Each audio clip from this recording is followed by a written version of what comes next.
Merci Jérôme, merci à vous toutes et à vous tous, et merci à mes prédécesseurs dont j'ai suivi le débat. Alors, je suis venu effectivement en voisin, puisque l'immeuble est situé à exactement 1 kilomètre d'ici, donc ce n'était pas un long voyage. Et je suis très honoré d'avoir été invité donc, à imaginer cette carte blanche. C'est un peu comme la feuille blanche. On se dit, mais qu'est-ce que je vais raconter pendant 20 minutes? Mais sur le papier, effectivement, comme le disait Jérôme, on a deux, trois choses peut-être à partager. J'entendais mes confrères parler de communauté. Effectivement, c'est vraiment quelque chose qu'on sent fortement aussi dans un journal comme Le Monde, où il y a une communauté de lecteurs et d'abonnés. Et mon rôle de directeur délégué aux relations avec les lecteurs, c'est justement un peu de faire vivre cette communauté dans la mesure du possible. Évidemment, on est sur des échelles qui sont un peu différentes, mais il y a plein de choses qui sont en commun. Pour parler un peu du papier, effectivement, moi j'ai commencé à travailler en 85, donc en 85 la question ne se posait pas, on ne connaissait pas Internet, on ne connaissait pas le numérique, on n'avait même pas encore d'ordinateur portable, c'est vous dire, même pas d'ordinateur du tout au bureau. Donc les choses ont bien changé. Et je regardais, là, en essayant de préparer cette carte blanche, je me souvenais d'un livre qui était paru en 2005 qui s'appelait La presse sans Gutenberg, qui avait fait beaucoup de bruit à l'époque, qui avait beaucoup inquiété les journalistes de la génération papier, comme on dit, et qui prédisait, on va dire, la disparition du papier à très très court terme. Mais bien, on peut dire aujourd'hui, en 2022, que le papier Gutenberg fonde la résistance, que le papier est toujours bien là, il est toujours bien là sur le magazine, mais il est toujours là également sur le quotidien, même s'il y a une érosion qui est évidente chez nous, qu'on va détailler un petit peu tout à l'heure. Mais effectivement, le papier n'a pas disparu en 2010, comme certains le prédisaient, il n'a pas disparu en 2020 et il ne disparaîtra pas en 2030 non plus. Après, je ne vais pas me lancer dans des prédictions à très très long terme, parce qu'on n'en sait rien, tout simplement. Mais les choses, en tout cas, voilà, les choses évoluent, mais évoluent de façon à la fois rapide à l'ère de l'histoire, mais en même temps, finalement, de façon pas si rapide que ça à l'échelle d'une vie. Alors, je vais vous parler de 3 anecdotes comme ça qui me sont venues en réfléchissant à ce qu'on pourrait parler autour du papier. Il se trouve que le week-end dernier, j'étais dans les Hautes-Alpes, j'étais voir une très vieille dame qui est une amie que je vais voir une fois par an. Et elle est abonnée au Monde, ça tombe bien, vous allez me dire. Et donc elle reçoit le Monde tous les jours. Elle habite dans un hameau au-dessus, à la fin, en haut d'un village, dans la montagne, la dernière maison du hameau. Et pourtant, tous les jours, il y a quelqu'un qui lui porte le journal et qui l'accroche à à la poignée de la porte de la maison. Et l'autre jour, en sortant de la maison, en allant me balader un peu, je tombe sur une voiture avec 2 personnes qui étaient arrêtées devant la maison. Et je leur dis, mais je peux vous aider? Et c'était la personne qui s'occupe du portage du journal qui était là avec la personne qui allait la remplacer. Et elle lui montrait l'endroit où il fallait déposer les journaux aujourd'hui en 2022, donc dans un petit village de montagne. Et je dis à ces personnes, ah, c'est amusant parce que moi justement je travaille au Monde, donc c'est un petit peu comme si on était les deux bouts de la chaîne. Ils m'ont regardé, je me suis demandé s'ils m'avaient compris, mais en tout cas, ça a fait flop, ce que je leur ai dit. Je me disais, c'est quand même une jolie... Symboliquement, c'était assez chouette de se retrouver, effectivement, moi, journaliste au Monde depuis 20 ans, et eux qui distribuent le journal tous les jours, et très tôt le matin, parce que je crois que c'est vers 6h, 7h. Bon, mais le dialogue n'a pas vraiment pu démarrer, bon, tant pis, c'est parti remise. Mais en tout cas, voilà, ça existe toujours. Et ce lien du papier, alors que le numérique permet tellement facilement d'avoir un lien, le lien du papier continue de se prolonger. Et j'ai aussi une autre anecdote, c'était il y a 4 ans, j'ai fait un voyage avec des lecteurs du Monde et de la vie. Et il y a un des lecteurs du Monde, abonné, enfin pas abonné justement, qui aime acheter son journal au kiosque, qui ne veut pas s'abonner, qui m'a raconté qu'il a déménagé il y a quelques années. Et quand il a été voir une agence immobilière, il voulait s'installer dans la région de Tours, il a demandé que les maisons qu'on lui propose soient à moins de 10 minutes à pied ou en voiture, je ne sais plus, en tout cas à moins de 10 minutes d'un point de vente où il pourrait trouver le Monde tous les jours. Bon, là, c'est vraiment un dur de dur. Je pense que tout le monde n'est pas comme ça. Pour exiger que sa maison soit à côté d'un kiosque, alors que les kiosques et les points de vente, on le sait bien, sont de moins en moins nombreux. Voilà, c'est des fidèles de chez les fidèles, mais on y est très, très sensible. Et la dernière anecdote, avant d'aller un peu sur le terrain économique, elle est liée à la BNF, parce que on organise depuis 5 ans, avec le groupe Le Monde, avec tous les titres du groupe, donc Télérama, La Vie, Courrier International, l'Obs et le HuffPost, on organise le Festival international de journalisme qui a lieu tous les ans, en juillet, dans le Lot-et-Garonne, à Couture-sur-Garonne, qui est un petit festival, mais un festival destiné au grand public, à tous les amateurs d'actualité, les amateurs de médias, les amateurs d'information. Et pendant 3 jours, tout ce monde se mélange avec des journalistes invités, avec des des acteurs de la société civile, des acteurs de l'actualité, et ça crée vraiment un lieu de une sorte de forum, d'agora, extrêmement dans un cadre hyper convivial, un village de 400 habitants. Et donc c'est un moment très fort et que nous, on adore organiser ce moment-là. Et dans le cadre du Festival international de journalisme, il y a une rédaction pour les enfants et les ados. Donc les enfants des festivaliers, ça permet aux festivaliers d'aller suivre les conférences qu'ils ont envie de suivre, s'entraîner la marmaille qui a envie d'aller acheter une glace ou quoi que ce soit. Donc voilà, on a la petite rédaction pour les 5-11 ans et la grande rédaction pour les 11-17 ans où ils font du journalisme, c'est pas de la garderie. Donc les grands, ils font une édition Snapchat tous les jours sur le festival qui est projeté sur la grande place de l'église, on va dire, tous les jours en fin de journée. Et les petits, ils font Le Petit Monde. Le Petit Monde, c'est un journal de 8 pages qui est le journal du festival qu'ils font dans la journée. Donc ils reçoivent des invités du festival, ils reçoivent des journalistes et ils interrogent le maire du village, des bénévoles, etc. Ils font le journal dans la journée et le journal à 18h est imprimé à la photocopieuse de la mairie, et les gamins, avec des encadrants, partent dans les rues du village vendre à la criée leur journal. C'est probablement le dernier journal de France à être vendu à la criée. Je ne sais pas s'il y en a d'autres à la BNF, vous avez idée de ça? Il ne doit plus en rester beaucoup. Alors ils le vendent très cher, ils le vendent je crois 2 € l'exemplaire, ce qui pour 8 pages est assez cher, mais bon, les gens donnent 2 € quand même pour faire plaisir aux gamins. Et donc ce Petit Monde paraît 3 fois par an, puisque le festival dure 3 jours, n'est diffusé qu'à Couture-sur-Garonne pendant le festival. Alors drame, on avait oublié de le déposer à la BNF. Et la BNF nous a rattrapés. Enfin, le dépôt légal, je pense, c'est ça. Parce qu'il y a 3 ans, on reçoit un courrier, ou je reçois un mail, je crois, et c'était effectivement quelqu'un de chez vous qui m'écrivait en me disant qu'il avait appris que ce Petit Monde était publié régulièrement, alors c'est vrai, 3 fois par an, et qu'il devait donc être déposé à la BNF, au dépôt légal, et qu'il nous priait d'envoyer des exemplaires, ce qu'on a fait, évidemment.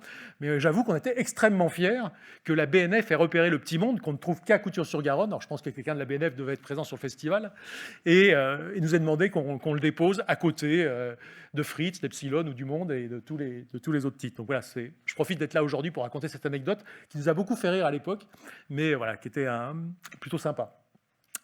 Alors, au-delà de ce dont, voilà, de cette permanence du papier, voilà, il y a un certain nombre d'éléments qui sont intéressants, je pense, à partir notamment de l'exemple du Monde et du groupe Le Monde, parce que, comme vous disiez tout à l'heure que Le Monde gagnait de l'argent, c'est vrai qu'on en regagne depuis 2 ans, ça n'a pas été le cas tous les ans, depuis 15-20 ans, on a quand même eu des années très très compliquées. Je parle du Monde, pas du groupe, du quotidien. Et donc, là, on peut dire effectivement que depuis quelques années, la transition numérique, nous, on l'a à peu près négociée. Depuis 4-5 ans, c'est encore assez récent. Et on a publié nos comptes là récemment, en avril 2022. Et c'est vrai qu'on parle de transition numérique. Aujourd'hui, je pense que 85 à 90% de la diffusion du Monde se fait en numérique, et le papier est devenu très minoritaire. Mais pourtant, le papier fait de la résistance, puisque dans le chiffre d'affaires du Monde, le papier aujourd'hui représente 62% du chiffre d'affaires. Donc on a une sorte de décrochage entre la diffusion qui est massivement sur le numérique et les recettes, le chiffre d'affaires, qui est encore aujourd'hui très majoritairement sur le papier. Si je prends les chiffres des dernières années, en 2013, on était à 13% de recettes du numérique, 87% du papier. Aujourd'hui, on est à 38% du numérique, 62% du papier. Alors ça baisse chaque année, ça baisse même de façon très régulière, mais ça perd 1 ou 2% par an, le papier, et le numérique les grignote. Mais aujourd'hui, le papier continue d'être le moteur de notre activité. Si on n'avait pas le journal papier, souvent on me demande est-ce que le Monde va continuer de paraître en papier, parce que la diffusion devient de plus en plus, peut-être pas marginale, mais en tout cas minoritaire. La réponse est oui, absolument, et pour des années encore, parce qu'aujourd'hui, on a une rédaction de 500 journalistes au Monde, ce qui est cher, en masse salariale, c'est évidemment coûteux. Si on n'avait pas ces 62% de recettes qui viennent du papier, on n'aurait pas une masse salariale de 500 journalistes, et on n'aurait pas non plus autant de production quotidienne sur le site et sur le quotidien. On produit à peu près entre 100 et 120 contenus, les contenus étant des articles pour la majorité, mais aussi des vidéos, des podcasts, qu'on appelle ça, pas des diaporamas, mais des portfolios de photos, des chats, etc. Donc, mais voilà, alors comment on arrive à ce que 62% du papier, des revenus par an viennent encore du papier? Déjà, le papier est devenu un produit de luxe pour nous, enfin pour nos lecteurs en l'occurrence. Le journal est vendu 3,20 € en kiosque, c'est très cher. Et notre lecteur de Tours continue de l'acheter 3,20 € en kiosque tous les jours. calculer ce que ça lui coûte dans l'année, dans le mois. Ça lui coûte 90 €, oui, 90 € par mois à peu près.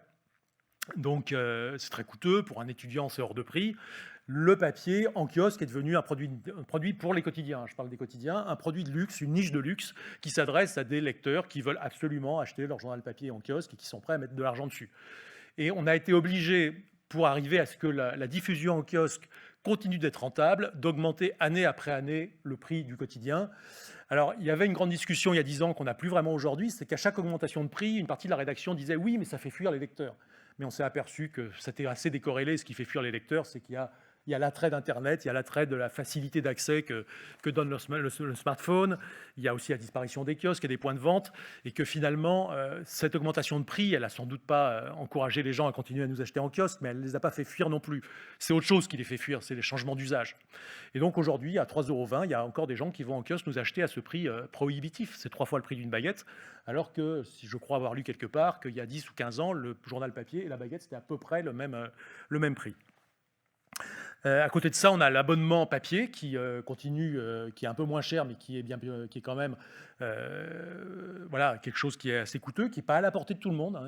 Il y a aussi cette idée de la fracture informationnelle, elle existe aussi bien sur le papier que sur le numérique, peut-être même davantage sur le papier, qui est devenu un produit de luxe, que sur le numérique. On a quand même accès à des infos gratuites.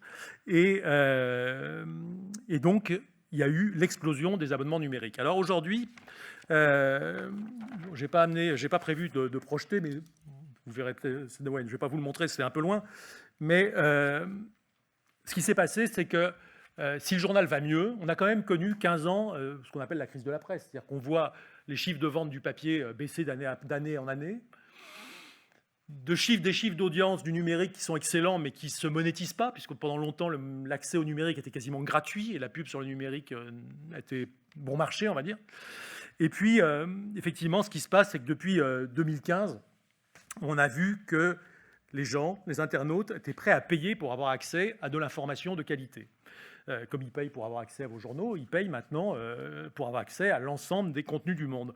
Ceux qui veulent avoir accès aux 100 ou 120 contenus produits tous les jours doivent être abonnés. Bon, le prix d'entrée est de 9,90 €, ou 9,99 €, je ne sais plus, par mois, ce qui est quand même beaucoup moins cher que le papier, hein, très nettement moins cher que le papier, c'est 3 à 4 fois moins cher que l'abonnement papier, et on a accès à tout ce qu'a l'abonné papier, mais également tous les contenus publiés tous les jours qu'on ne retrouve pas sur le journal papier. Et effectivement, il s'est passé à partir des années 2014-2015 un phénomène où on a vu les internautes prêts à faire cela comme ils le font sur la musique. D'ailleurs, il y a un gros parallèle à faire. Il y a vraiment un parallèle, je pense, assez pertinent entre la presse écrite et la musique. La musique a perdu quasiment toutes ses recettes dans les années 90, puisqu'on trouvait de la musique gratuite en ligne. Les gens ont arrêté d'acheter des disques, et puis ils sont mis à écouter de la musique gratuite sur YouTube. Mauvaise qualité musicale, mais en tout cas gratuite. Et puis ça ne fait que quelques années qu'ils ont décidé finalement de se réabonner à Deezer, à Apple Music, Amazon ou Spotify, à avoir accès à des millions de titres, à une qualité d'écoute qui est quand même pas mal, et plus de pub. Et bien, il se passe la même chose un peu sur la presse écrite, qu'on appelle encore presse écrite, mais qu'on pourrait appeler maintenant médias d'information générale, avec voilà, un abonnement numérique qui a complètement explosé. Et je crois que j'ai oublié une de mes feuilles. Oui, c'est pas grave. Donc, ce qui s'est passé, c'est que l'abonnement numérique, ça a été à une vitesse folle. On a démarré, je crois, en 2014, on avait 40 000 abonnés numériques, ce qui n'est pas grand-chose, 35 000 abonnés numériques. En 2016, 2 ans plus tard, les abonnés numériques ont dépassé les 100 000 abonnés et ont croisé la courbe des abonnés papier. Donc voilà, donc on a vu les deux courbes se croiser sur nos schémas. Donc c'était en 2016, il y a 6 ans. Il devait y avoir 120 000 abonnets papier ou 130 000 et puis autant d'abonnés numériques. Aujourd'hui, les chiffres du mois de mai sont arrivés tout à l'heure dans les mails. Je vais vous donner les chiffres voilà, en exclusivité. Diffusion abonnés. Mai 2022, nous avons 459 000 abonnés numériques.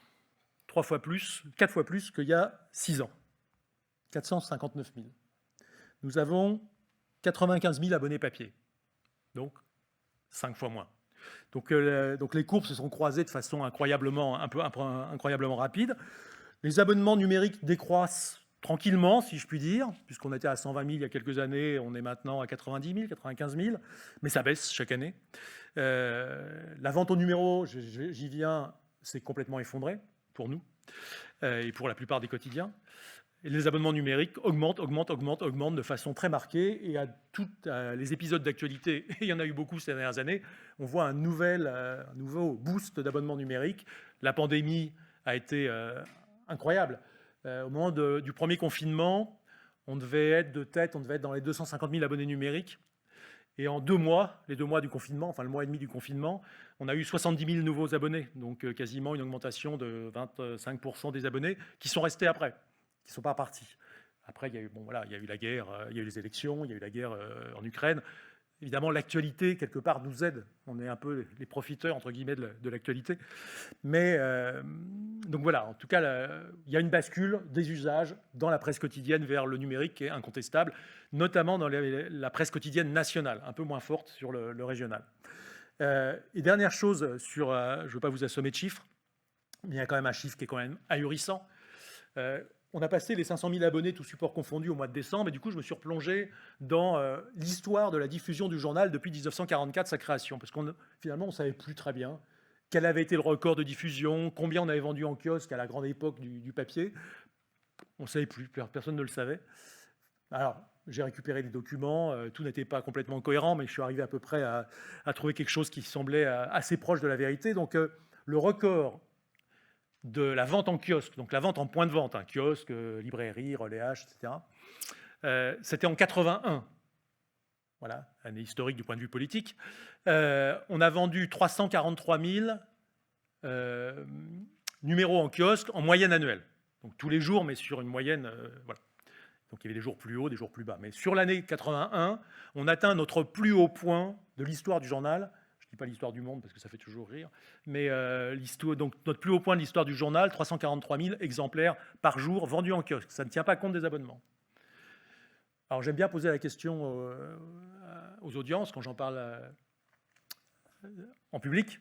À votre avis, aujourd'hui, on est à combien vente kiosque? Je ne parle pas des abonnés ni numériques ni papier, uniquement les gens qui vont acheter leur journal dans une gare, un aéroport, un kiosque, une librairie. 343 000 en 1981 et en 2022. Combien? Ah non. Vous vous rapprochez. Mais ce n'est pas encore ça. Qui ose? 25. Jérôme, bravo. Tu devais le savoir, je te l'avais déjà dit. En 2022, on va passer sous les 25 000 exemplaires vendus par jour. Alors, ce n'est pas pour nous glorifier, parce que c'est plutôt une catastrophe. Enfin, c'est une catastrophe, c'est un changement d'usage, parce qu'on voit qu'aujourd'hui, ça aurait pu être une catastrophe si rien ne s'était passé du côté du numérique, parce qu'effectivement, on serait mort. En 2010, on était au bord du dépôt de bilan. On a été racheté par Mathieu Pigasse, Pierre Berger et Xavier Niel, le groupe Le Monde, mais on était au bord du dépôt de bilan, on était à 2 doigts du tribunal de commerce. Donc aujourd'hui, on va beaucoup mieux, mais la vente en kiosque continue de décroître et à notre niveau devient quasiment marginale du point de vue de la distribution, mais pas du point de vue économique. Comme on vend très cher les exemplaires, elle reste quand même assez importante en termes de chiffre d'affaires. Donc voilà le paysage aujourd'hui d'un quotidien comme Le Monde qui semble avoir réussi sa transition numérique, puisqu'aujourd'hui on est une rédaction numérique on ne se pose plus la question de savoir si on écrit pour le smartphone, pour l'ordinateur ou pour le papier. On écrit des articles et ils sont lus sur différents supports. Et c'est très bien comme ça. L'important pour un journaliste, c'est quoi? C'est d'être lu. Il ne demande pas à être lu sur tel ou tel support, il veut être lu. Même si, effectivement, la lecture n'est pas forcément la même selon le support sur lequel vous êtes. Mais sur la presse d'information pure et dure, un média d'information généraliste qui traite l'actualité à un rythme même plus quotidien, puisqu'on est avec le site internet, c'est en permanence. Voilà, le numérique est devenu évidemment incontournable. Combien de temps on va continuer à imprimer du papier? Tant qu'il y aura des gens prêts à payer pour, et je pense que ça va durer encore pas mal d'années. Moi, je pense qu'en 2030, il y aura toujours du papier, en tout cas pour Le Monde. Après, encore une fois, je ne vais pas me lancer dans des grandes prospectives. On ne sait pas ce qui se passera. Il y a un moment, de toute manière, la question de la vente en kiosque se posera. Quand le jour où on sera à 10 000 ventes kiosques, se posera l'intérêt de continuer à envoyer des journaux dans toute la France pour en vendre un ou deux dans un point de vente. Ça, c'est clair. Après, il restera encore, je pense, au moins les points de vente d'aéroports et de gares, où il y a un peu de monde. Mais ça sera de plus en plus marginal, ça c'est clair. La vente en kiosque ne va pas redémarrer. Je suis désolé de vous l'annoncer. Donc voilà. Bon, alors après, dans un groupe, je ne vais pas être trop long, parce que ça fait déjà quoi, un quart d'heure que je parle. Dans un groupe comme Le Monde, il n'y a pas que le quotidien, et c'est ça qui est intéressant, c'est qu'on a aussi des magazines, on a aussi un site internet comme le HuffPost. Et, et sur les magazines, il y a une vraie question qui se pose, parce qu'effectivement, les usages ont fait que les gens s'informent maintenant beaucoup sur le numérique. Sur les magazines, il y a un vrai attachement au papier. Maintenant, je vois ce qui se passe avec Télérama chez nous. Télérama a 400 000 abonnés, ce qui est un très beau portefeuille. Télérama a beaucoup financé le groupe Le Monde dans les années difficiles qu'on a connues depuis 20 ans. Et on leur en est très reconnaissant. Bon, on les a un peu énervés à leur piquer leur trésorerie, mais en tout cas, on peut les remercier. Mais ils voient leurs abonnés numériques mourir. Parce que les abonnés numériques, les abonnés papier, excusez-moi. Les abonnés papier de Télérama sont assez âgés, hein, ils le disent eux-mêmes. Ils perdent 3% par an d'abonnés, ce qui n'est pas grave d'une année à l'autre, mais sur une période de 10 ans, vous avez perdu un tiers de vos abonnés. Donc pour un journal comme Télérama, un magazine comme Télérama, il y a un vrai enjeu dans les 10 ans qui viennent d'arriver à se réinventer comme un journal papier et numérique qui aille chercher des nouveaux publics, des nouveaux abonnés et qui réussissent une bascule numérique. Et ça, je pense que c'est la question aussi qui se pose à tous les news. Hein. L'Obs, qui est aussi, qui n'appartient pas au groupe Le Monde, mais qui a les mêmes actionnaires avec qui on partage nos locaux, mais également l'Express, Le Point, Marianne et ça, etc. Et il y a une vraie question. Est-ce que leur survie ne passe pas par une bascule vers le numérique? Et puis après, il y a les mensuels, les MOOC, comme on dit, sur lesquels il y a une vraie expérience de lecture et un rapport au papier qui est différent de celui d'un quotidien et dont je pense, qu'il y a peut-être un peu comme pour le vinyle. On parlait de musique tout à l'heure. Le vinyle est revenu. Alors, c'est devenu une niche, mais il y a quand même des grands amateurs de vinyle. Tous les magasins de disques que vous voyez à Paris ne vendent plus que du vinyle, quasiment. Moi, je n'exclus pas qu'il y ait une partie de la presse papier, et notamment la presse magazine à diffusion, on va dire, je ne sais pas comment le dire, mais qui ne soit pas hebdomadaire, qui soit mensuel, bimestriel, trimestriel, qui continue à être imprimé sur le papier encore très longtemps, parce que je pense que c'est une expérience de lecture qu'on connaît tous, qui est très différente de celle d'un smartphone. Parce qu'aujourd'hui, les gens ne nous lisent même pas sur un ordinateur. Hein. Ceux qui nous lisent sur le numérique, ils nous lisent sur smartphone. Et moi-même, j'ai basculé. Moi, j'utilise tous les supports, mais quand je suis en vacances, je dois vous avouer, je n'achète plus un journal papier. Je lis mon journal sur mon smartphone. Je suis désolé, mais c'est comme ça. Donc pour terminer, juste pour vous dire que on a vécu. Alors moi, j'ai commencé à bosser en 85, donc il y a très longtemps. Et donc pour les journalistes de ma génération, on a vécu une double révolution. On n'imaginait pas en 85. Finalement, les journaux fonctionnaient un peu comme en 75, comme en 65, comme en 55. Les imprimeries commençaient à se moderniser, à s'informatiser. Quand je suis arrivé au Matin de Paris, mon premier employeur, on m'a donné une machine à écrire. Elle n'était pas électrique. Il y avait un ruban rouge et noir, du Tipex, des ciseaux, de la colle. Et quand je voulais corriger un papier, changer un paragraphe ou changer de phrase, j'avais plus qu'à faire du découpage et du collage. Et j'ai touché mon premier ordinateur portable en 87, dans un nouveau quotidien qui s'appelait, alors c'est un des derniers qui a été créé, qui s'appelait Le Sport. Il y en a eu d'autres quand même après, mais qui n'a duré que 9 mois. On nous a donné un Zénith. C'était un ordinateur portable, il pesait un âne. Donc pour partir en reportage, c'était pratique. C'était comme les caméras de télé, ça vous filait des scolioses. Et donc on a vu tout ça après évoluer. L'arrivée d'Internet qui n'a pas été finalement, pour moi, le point tournant, c'est plutôt les réseaux sociaux qui ont tout changé. Donc Internet 95, on va dire, les réseaux sociaux 10 ans plus tard. Et c'est vraiment les réseaux sociaux qui changent tout le paysage avec, tout le monde devient prescripteur et producteur d'informations, en tout cas supposé. Tout le monde ne devient pas journaliste, hein, ça c'est de la légende. Tout le monde peut produire de l'information, vraie ou fausse d'ailleurs. Produire de la fausse information est devenu une industrie, mais tout le monde ne devient pas journaliste. Donc on a connu cette révolution à la fois de notre outil de travail, puisque c'est tellement plus facile de travailler sur ordinateur, c'est tellement plus facile de partir faire un reportage avec toute sa doc sur l'ordinateur plutôt qu'avec une valise. Moi j'ai été journaliste de sport, je partais aux Jeux Olympiques et au Tour de France avec 10 kilos d'archives pour avoir toutes mes archives, mes palmarès, etc. Évidemment, aujourd'hui, c'est plus le cas, et ça, c'est tellement mieux aujourd'hui. Et en même temps, effectivement, tout ce chamboulement du paysage médiatique qu'on a connu, qui a complètement déstabilisé la profession, et aussi les entreprises de médias. Mais finalement, au bout, ça fait 25 ans qu'Internet est arrivé, ça fait 15 ans que les réseaux sociaux sont arrivés. Le papier est toujours là, on en a la preuve, ici, et même ici.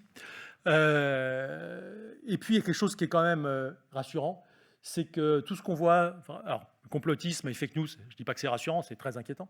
Mais à côté de ça, ça réhabilite un certain nombre de choses, et notamment quelque chose en quoi on croit, et je crois qu'on y croit tous ici, mais on y croit tous aussi au niveau international, quand on voit des journaux comme New York Times ou le Guardian qui marchent bien, c'est que le journalisme de qualité est plus nécessaire que jamais.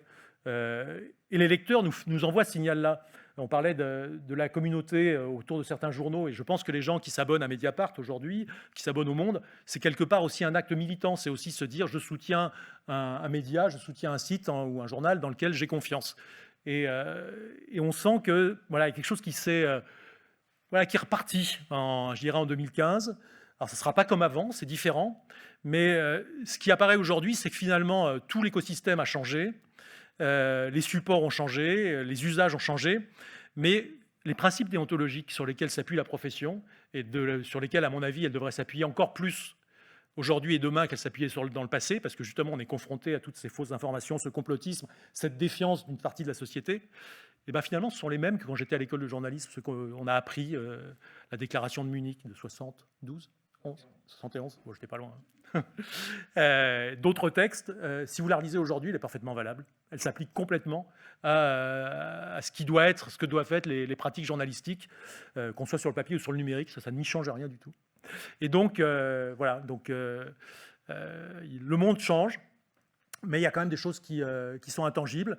Et encore une fois, voilà, le papier, pour nous tous, reste un plaisir. Moi, c'est vrai que dès que j'ai le journal papier, notamment quand je suis au journal, on le distribue encore dans les locaux. J'aime bien lire le journal sur le papier, mais quand je ne l'ai pas, je m'en passe aussi très bien. Voilà, c'était ma carte blanche. Merci.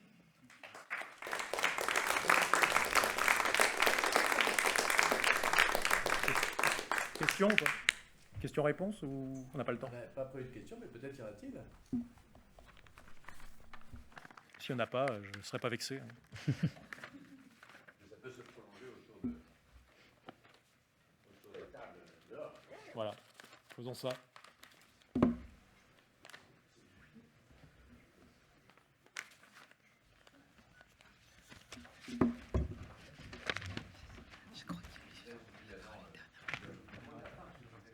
Je crois qu'il va juste reprendre la parole une dernière fois.